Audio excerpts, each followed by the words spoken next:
Nosotros y los extraterrestres. Antes de hablar de extraterrestres, es necesario hablar de los terrestres.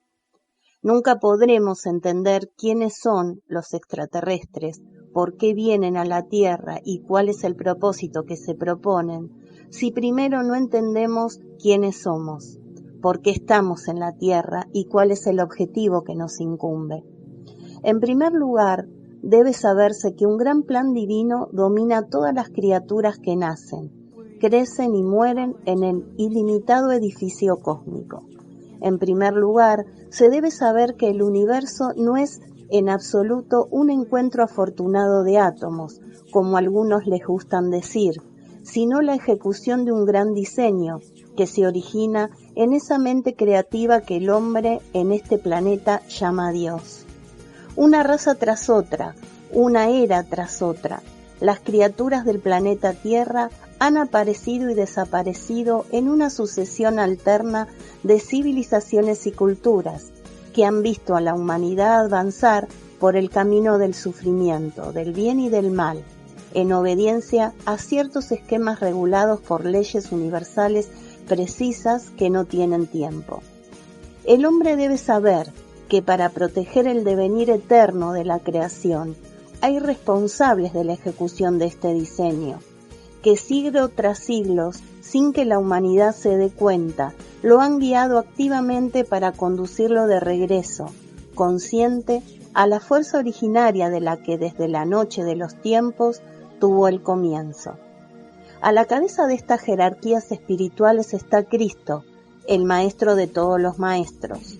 Nuestro tiempo está fijado por la mente creativa, para que la humanidad finalmente conozca los fundamentos del porqué de la vida, el dolor y de la muerte. Esta vez sucedió porque ahora, y solo ahora, después de miles de años de camino evolutivo, el hombre de la Tierra está equipado con un consciente de inteligencia suficiente capaz de permitirle la apertura mental necesaria para asimilar ciertos conceptos básicos que de otro modo serían misteriosos e incomprensibles. Así como el niño de primer grado es incapaz de asimilar los conceptos de la escuela superior, así la humanidad del pasado antiguo no pudo asimilar los conceptos superiores, que se asimilan fácilmente hoy en la era de los vuelos espaciales. Especialmente en el último siglo, se han avanzado mucho en la ciencia del átomo y la conciencia de la estructura del universo. Sin embargo, en medio de tanta ciencia, el hombre aún ignora las leyes de su conciencia y no sabe estar sujeto a la ley del renacimiento y a la ley de causa y efecto, que regulan su trayectoria en el tiempo y el espacio. Gracias a la ciencia de la física, el hombre de hoy sabe que la materia no es más que energía. Cabe señalar de inmediato que por materia no solo debemos entenderla de naturaleza biofísica, las criaturas de los planetas, sino también la de naturaleza astrofísica, planetas, galaxias y universos. Por tanto, incluso antes de ser una manifestación biofísica, la materia es una expresión astrofísica, es energía. Es fácil para nosotros decir entonces que cualquier energía, para ser tal, debe tener necesariamente una fuente, un generador. Para simplificar el discurso, tomemos el ejemplo de una lámpara. Consiste en una envoltura dentro de la cual hay un filamento destinado a expresar, con valores variables, la energía luz. Sin embargo, la lámpara, tomada sola, no podría emitir ninguna luz, si desde el exterior no interviniese el valor energético destinado a activarla. Este valor energético, por tanto, no está en la lámpara, sino fuera de ella, y constituye la causa que proviene del generador, que precisamente tiene la función de entregar esa energía que la lámpara transformará en efecto luz. Es necesario ver cuáles son las condiciones esenciales para permitir la transformación de la energía de potencial a luz. Podemos decir, sin temor a negar, que debe haber dos presuposiciones básicas, un polo positivo y un polo negativo. En ausencia de uno de estos dos polos, la lámpara no podrá encenderse, incluso si la causa existe de modo potencial. En otras palabras, aún existiendo la causa, el efecto no puede manifestarse. Habiendo establecido esto, hablemos del hombre. El hombre es como una lámpara. Está formado por un cúmulo de materia, dentro de la cual se inserta un cierto circuito, destinado a manifestar cierta energía que llamamos vida. Pero el hombre, tomado para sí mismo, no podía manifestar ninguna animación si desde el exterior no interviniera ese valor energético destinado a activarlo. Por tanto, como ocurre con la lámpara, esta energía no está en el hombre, sino fuera de él. La diferencia sustancial que existe entre el hombre y la lámpara es que para activar la primera es la energía psíquica radiada por el sol y para activar la segunda es la energía eléctrica proveniente de un generador. ¿Cuáles son las condiciones esenciales para que la energía sustantiva se transforme en energía materia? Así como con la lámpara debe haber un polo positivo y un polo negativo, en ausencia de uno de estos dos polos la materia no puede existir y la vida no puede manifestarse. Pero atención, no he dicho que dado que el hombre no puede manifestarse, no hay energía. La energía existe en la medida que existe el generador. Esta verdad, además, se demuestra por el hecho de que si un hombre muere, siguen existiendo miles más, así como para la electricidad. Si se apaga una lámpara, miles más siguen dando luz. En la economía de la vida, del infinito creado, el polo positivo está constituido por el espíritu, causa sustancial. El polo negativo, por la materia, efecto formal. Cabe señalar de inmediato que negativo no significa nada diabólico o demoníaco, sino simplemente el efecto que se deriva de la causa. Volvamos a la lámpara eléctrica. Cada lámpara está calibrada para mostrar su propio valor expresado en vatios. Una lámpara de 5 vatios difunde un tenue resplandor que está lejos de expresar el valor potencial del generador, que puede alimentar, por ejemplo, 1000 lámparas de 1000 vatios cada una. Lo mismo ocurre con la lámpara de 100 o 500 vatios. ¿Qué significa eso? Se puede decir que el generador es capaz de proporcionar en origen una potencia de emisión que comprende un amplio rango de valores medibles con instrumentos especiales insertados en las distintas lámparas de 5, 10, 100, 1000 vatios. Estos instrumentos de medición no hacen más que expresar con diferentes valores la potencia real del generador. De ahí la diferencia en el valor de luz que existe entre una lámpara de 5 vatios y otras de 1000 vatios. Volvamos a la lámpara hombre. Hemos dicho que en todo hombre hay un circuito destinado a manifestar los valores de la energía sustancial, que lo compenetra. De hecho, el hombre, además de manifestar el valor vida, también manifiesta valores humanos específicos que varían de un individuo a otro. Llamaremos al circuito insertado en el hombre alma. Imaginemos que esta alma, con un reservorio destinado a contener los valores que el hombre adquiere en el transcurso de su vida a través de las diversas experiencias, también imaginamos que este reservorio alma está equipado con un instrumento de medición que abarca una gama de vibraciones que son cada vez más refinadas a medida que las experiencias del hombre fluyen hacia el reservorio alma. Este instrumento de medida lo llamamos conciencia. ¿Qué es la conciencia? La conciencia es el punto de correspondencia entre los valores relativos del hombre, como negativos, y los valores absolutos del espíritu, como positivo. Veamos cuáles son los valores que distinguen al espíritu positivo del hombre negativo. Establecido que el espíritu y la causa, el generador, el efecto hombre, que es la lámpara, decimos: dado que el espíritu vive fuera del tiempo y del espacio, acompañado de valores eternos, el hombre, como negativo, es aquella entidad física sujeta a las leyes del tiempo y del espacio, y se acompaña de valores opuestos, que es transitorio. Dado que el espíritu es energía sustancial con valores absolutos, el hombre, por ley del dualismo, no puede ser otro que energía material con valores relativos. Dado que el espíritu es una expresión de la inteligencia cósmica, el hombre solo puede expresar actos relacionados con su limitada inteligencia humana. Hagamos una pregunta. ¿Por qué, por ejemplo, dos hombres manifiestan valores humanos diferentes, uno el mal y el otro el bien?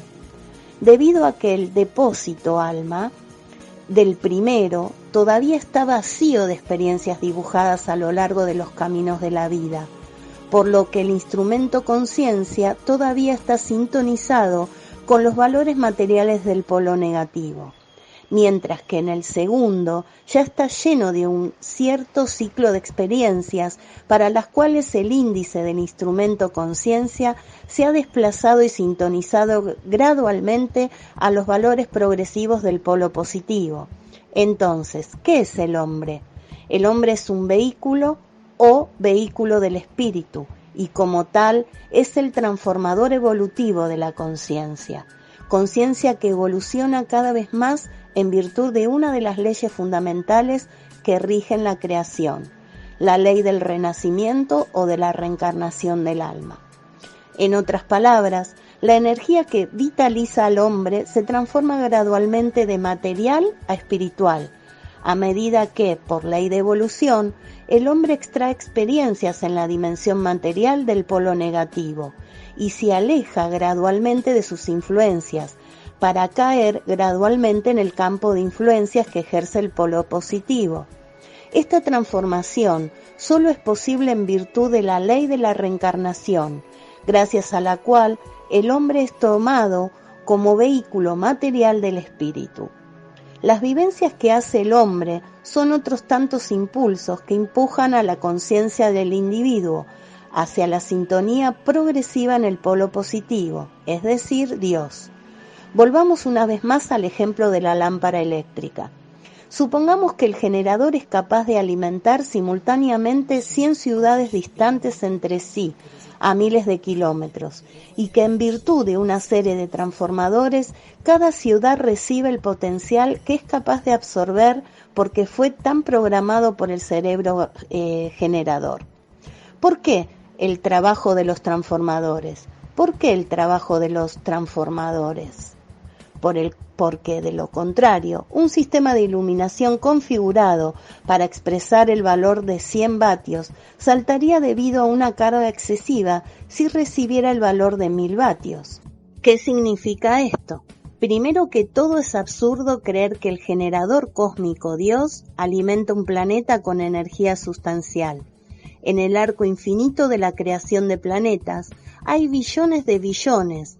Entonces es absurdo pensar que la humanidad distribuida en los miles de millones de planetas debe manifestar la misma evolución y por lo tanto el mismo grado de conciencia de inteligencia.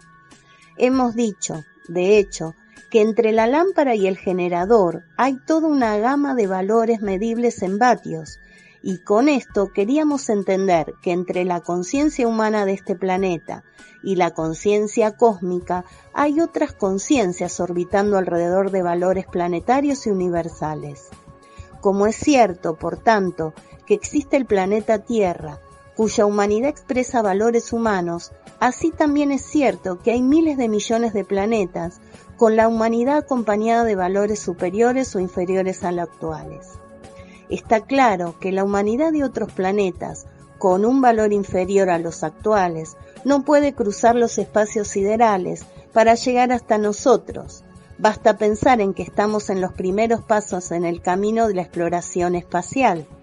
Por tanto, si la humanidad extraterrestre ha estado visitando nuestro planeta durante miles de años y la historia y la arqueología, la Biblia lo atestigua, es claro que son criaturas con valores superiores a nuestros actuales. Aquí está la diferencia entre nosotros, los terrestres y los extraterrestres. Sin embargo, un hecho es cierto, tanto nosotros como ellos dependemos del mismo generador y por lo tanto somos la fuente de la misma mente creativa. Nosotros y sus somos hermanos, hijos de un padre. Ahora, surge la siguiente pregunta. ¿En virtud de qué itinerario vuestros valores humanos se convertirían en valores planetarios o universales? En este punto es necesario trazar un esquema de la escala de valores espirituales que el hombre, como conciencia, se ve obligado a caminar. El arco de esta escalera incluye 7 conciencias divididas en 2 grupos, uno llamado cuaternario inferior y el otro tríada superior. En el grupo del cuaternario inferior se incluyen los siguientes valores que están sujetos a la acumulación de influencias ejercidas por el polo negativo. Son: valor mineral, que tiene una conciencia propia que evoluciona en; valor vegetal, que tiene una conciencia propia que evoluciona en; valor animal, que tiene una conciencia propia que evoluciona en; valor humano, acompañado de su propia conciencia. El hombre, como conciencia, es la síntesis evolutiva de las 3 conciencias inferiores y como vehículo material es asimilador y transformador de los valores energéticos de los 3 reinos antes mencionados. El grupo de la tríada superior incluye los valores que están sujetos a la acumulación de las influencias ejercidas por el polo positivo y son: valor planetario, que tiene una conciencia propia que se beneficia de la influencia del valor universal, que tiene su propia conciencia proveniente del valor cósmico, que es una conciencia absoluta, conciencia primigenia, en donde proceden todas las demás conciencias. ¿Cuál es entonces el destino del hombre de la Tierra? Por ley de evolución y en virtud de la ley de reencarnación de las almas, debe alcanzar gradualmente los valores de la conciencia planetaria. Primero, luego universal y finalmente cósmica.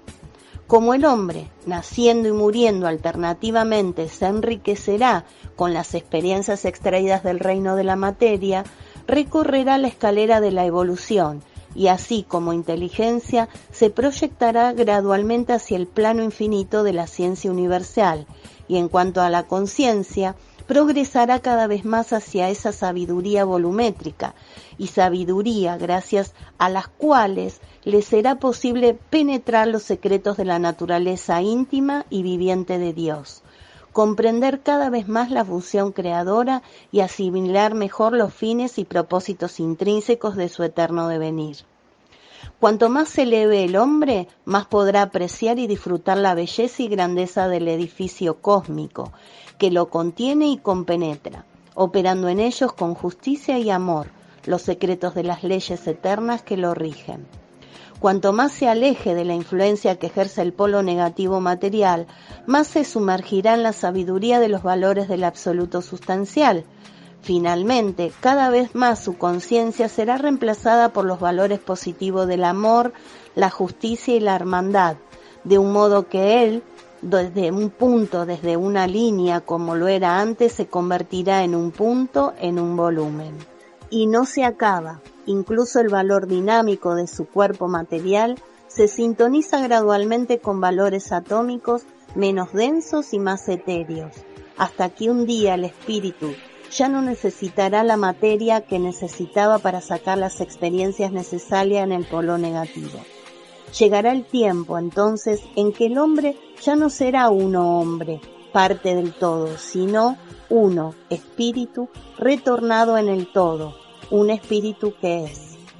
Regresó a la pureza de la sintonía primigenia, acompañada de un valor que en el origen no tenía: conciencia de estar en el eterno bien, en el eterno absoluto, en el eterno infinito, conciencia de ser una nota vital del poderoso complejo armónico creativo. Habiendo dicho todo esto, hablemos ahora de los extraterrestres. ¿Quiénes son? Queriendo parafrasear nuevamente el lenguaje eléctrico, digamos que son las lámparas de 1000 vatios, capaces de manifestar los valores energéticos reales del generador. Nosotros, frente a ellos, somos las lámparas de 100 vatios. En otras palabras, son nuestros hermanos superiores, que han alcanzado un grado de conciencia e inteligencia tal que todos los actos de su vida estén marcados únicamente por la función creadora del bien, el amor y la justicia en el sentido universal. Son los habitáculos conscientes, y nosotros todavía inconscientes, de la inteligencia divina y los fieles intérpretes de la conciencia cósmica. Por lo tanto, son los devotos servidores de la voluntad creadora del Generador Supremo.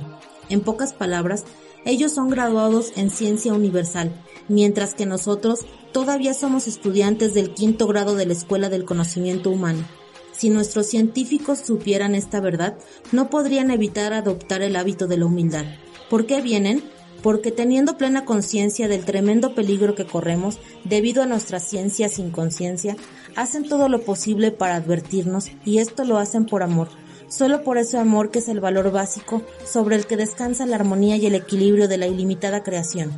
Viniendo de sus mundos de bienaventuranza, donde la vida es un himno de amor al Padre Creador y sus leyes, deben necesariamente tener en cuenta el libre albedrío, que regula el camino de los hombres, que no les permite el uso coercitivo de la fuerza, como medios de persuasión.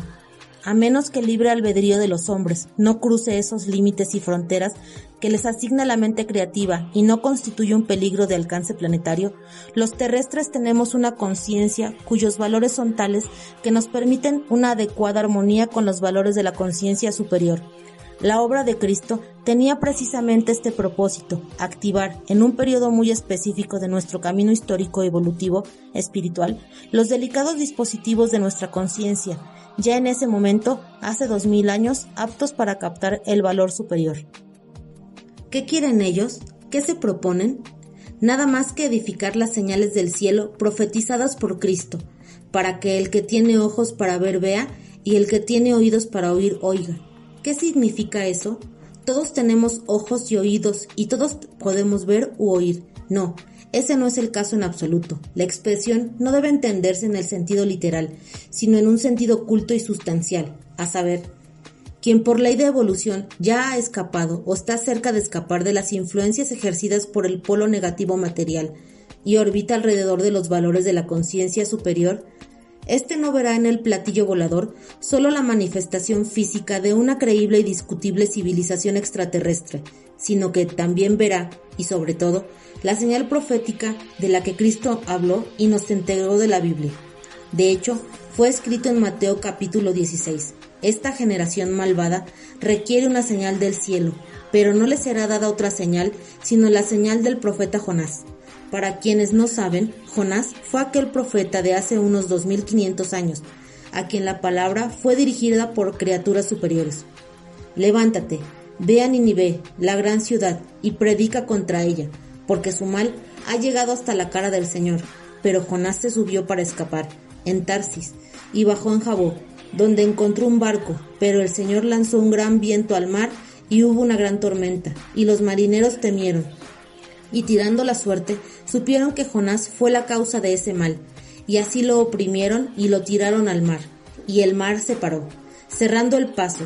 Ahora el Señor había preparado un gran pescado para tragar a Jonás, y estuvo 3 días y 3 noches dentro del pez. Entonces el Señor dijo al pez que saque afuera a Jonás, y así lo hizo. Bien, queremos apelar a la inteligencia de los hombres del siglo XX, que viven en la realidad del submarino que navega bajo el agua y en una cápsula espacial que va a la luna. ¿Cuántos de nosotros podemos afirmar categóricamente que un hombre puede vivir 3 días y 3 noches en el estómago de un pez, ballena, cachalote y luego, aún vivo, ser puesto en la playa? ¿Cuántos de nosotros estamos dispuestos a admitir que ese pez no pudo haber sido un pez, sino un platillo volador con propiedades submarinas, una máquina gobernada por seres inteligentes encargados de una misión particular que tenía como objetivo a Jonás primero y la degeneración de los ninivitas después? Durante la Segunda Guerra Mundial, ¿cuántos submarinos desembarcaron hombres en las playas solitarias porque estaban a cargo de misiones particulares? Por lo tanto, quien tenga oídos para oír, que oiga, y eso quiere decir, quien tenga conciencia para entender, que interprete a esta generación malvada, no se le dará ninguna señal, excepto la señal del profeta Jonás. Durante 25 años, este signo ha aparecido en los cielos del hombre del siglo XX. La edad de Acuario, Cristo y su visión profética del futuro de la humanidad. Hace 2000 años, en Palestina, la manifestación de Cristo fue principalmente profética y se insertó en el gran diseño que surgió de la voluntad creadora de la inteligencia cósmica, que los terrestres llamamos Dios. En la realización de este diseño, Cristo tuvo y reconoció su propia función como instructor de la cabeza espiritual de la humanidad. Sabía que su obra tenía como objetivo fundamental sentar las bases para la realización del futuro programa que deberá completarse a su regreso. El siglo XX, es el tiempo del regreso profetizado de Cristo. En estos 2000 años, el pensamiento teológico de la escuela cristiana ha enmarcado erróneamente la experiencia de Cristo bajo un aspecto predominantemente trágico, en el que sus sufrimientos se emitieron con tal protagonismo que al final el dolor y la infelicidad fueron las notas dominantes que han prevalecido en el mundo. De hecho, Cristo sabía todo sobre sí mismo y su misión en la tierra.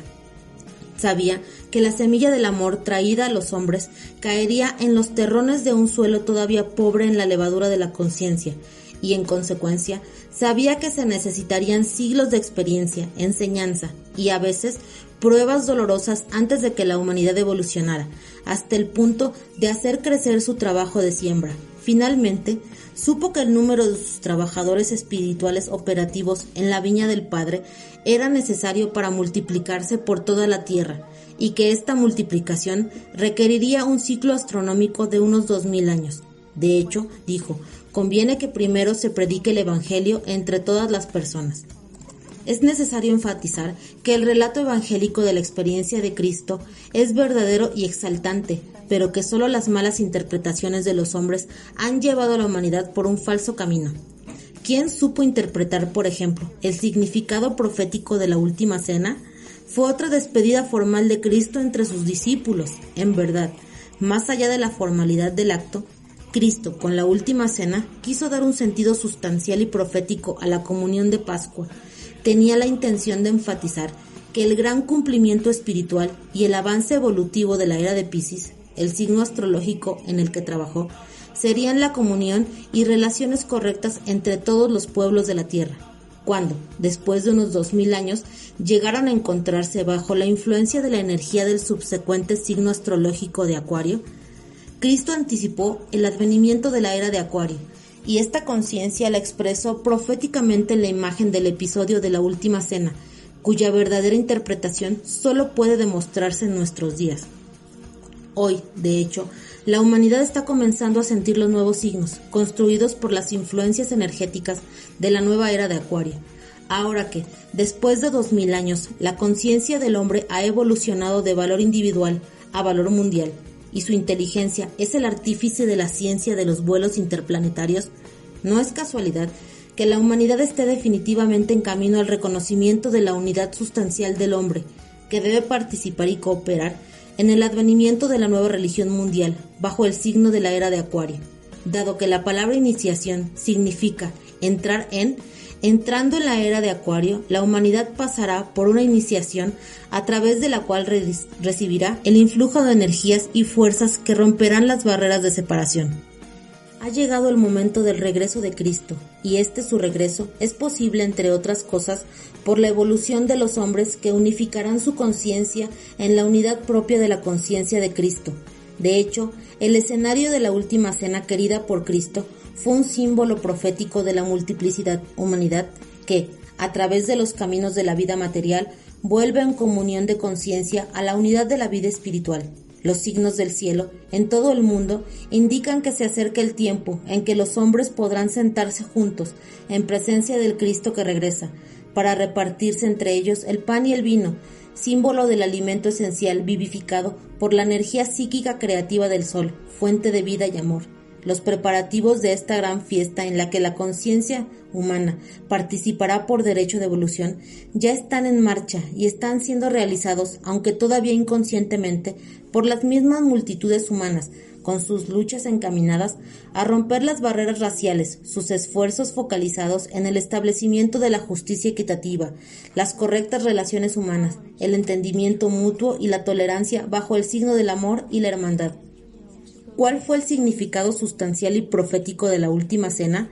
Los evangelistas Lucas, en su capítulo 22, versículo 10, y Marcos, en su capítulo 14, versículo 13, escribieron: Ahora llegó el día en que era conveniente comer la Pascua, y Jesús envió a Pedro y Juan diciendo: Vamos, preparen la Pascua para que la comamos. Y ellos dijeron: ¿Dónde quieres que la preparemos? Y les dijo: Cuando entren a la ciudad se encontrarán con un hombre que lleva una jarra llena de agua. Síganlo en la casa donde entrará y díganle al dueño de la casa: El maestro te envía a decir: ¿Dónde está la sala en la que comeré Pascua con mis discípulos?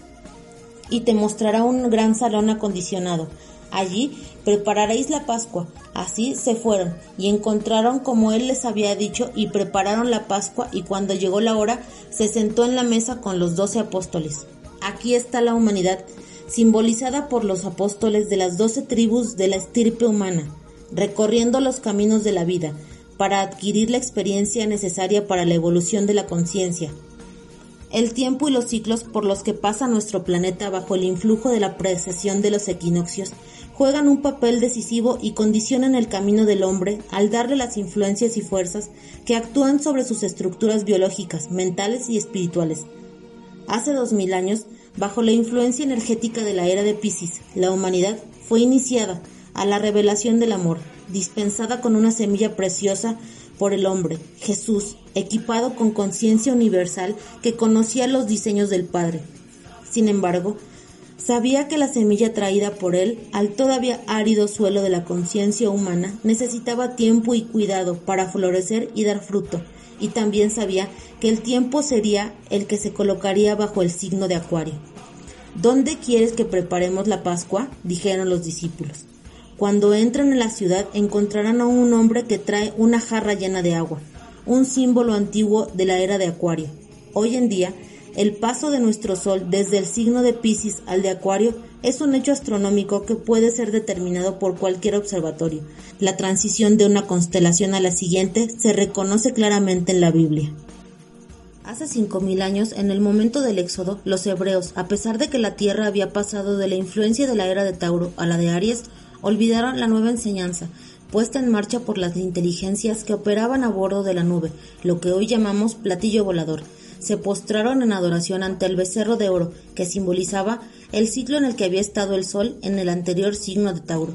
Fue suficiente que Moisés se ausentara del campamento durante 40 días, durante los cuales residió en la nube que estaba estacionada en el monte Sinaí, para recibir las famosas tablas del testimonio, para que los hebreos construyeran un becerro de oro para adorar y agradecer por haberlos sacado de la esclavitud de Egipto. Más tarde, con la venida de Cristo, los hebreos cayeron en el mismo error, al negarse a aceptar su enseñanza, que se desarrolla bajo la influencia de la era de Piscis. Esto se debe a que todavía estaban bajo la influencia de la enseñanza del anterior signo de Aries o Cabra, como lo demuestra la enseñanza del chivo expiatorio, contenida en el Antiguo Testamento. Ocurrió que no quisieron reconocer que Cristo había venido a poner fin a la dispensación hebrea, que, con el paso del sol de Aries a Piscis, había alcanzado su apogeo y estaba como religión a desaparecer. Cristo, por lo tanto, se presentó a los hebreos como su Mesías, surgido de la raza hebrea.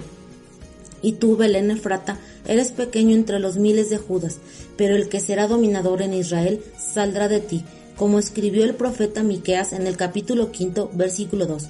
Al negarse a aceptar a Cristo como Mesías, los hebreos como raza han permanecido simbólica y prácticamente en el signo de Aries, el chivo expiatorio. En un sentido simbólico, deben volver a pasar al signo de Piscis y reconocer a su Mesías cuando venga en el signo de Acuario. Es bien sabido que los judíos todavía esperan a su Mesías. Si no lo reconocen, renovarán su antiguo error, que consiste en no querer seguir el proceso evolutivo de la raza humana. Hace 5000 años, entonces, empujaron hacia el desierto lo que era nuevo espiritual. Hace 2000 años en Palestina repitieron el mismo error, demostrando que en general todavía están apegados a su religión y hasta ahora no quieren una nueva. Cuando hace 20 siglos, por los caminos de Palestina, Cristo dijo: «Nadie viene al Padre si no es a través de mí». Juan capítulo 14 tenía la intención de advertir al pueblo hebreo acerca de la necesidad evolutiva de la conciencia humana, que tenía que enderezar los caminos para alcanzar los planes evolutivos superiores. No solo eso, con estas palabras predijo que la obra que sería llamado a realizar en la siguiente era de Acuario en la era del encuentro de la conciencia de los hombres, en virtud del diseño etiquetado por la mente creadora de Dios, yo soy el camino, la verdad y la vida, dijo. Y efectivamente, Cristo fue quien trabajó con amor incondicional y con conciencia devota por la conexión, durante la era de Piscis, entre la humanidad y las jerarquías espirituales que presiden el orden evolutivo de la conciencia del planeta.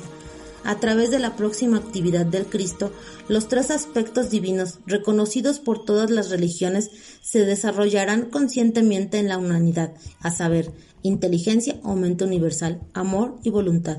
De esta manera, la humanidad, la jerarquía espiritual y el centro donde se conoce la voluntad de Dios se colocarán en relaciones más plenas y abiertas, en virtud de las cuales los hombres construirán y disfrutarán el paraíso en la tierra. Llegará el tiempo, por tanto, en que la humanidad, habiéndose vuelto más inteligente, preferirá buscar el reino de Dios también de forma científica. De esta manera, el camino místico que construyen los muchos dogmas imitativos que han llevado a la humanidad por caminos falsos, alimentándola de muchas interpretaciones falaces del plan divino, desaparecerá gradualmente. Por tanto, Cristo volverá, es cierto, en efecto, que Él está llamando impetuosamente a nuestra puerta, y es cierto, finalmente, que está sucediendo, no solo para los cristianos, sino para Oriente, para Occidente, porque como el relámpago que sale del Oriente y se muestra hasta el Occidente, así será también la venida del Hijo del Hombre.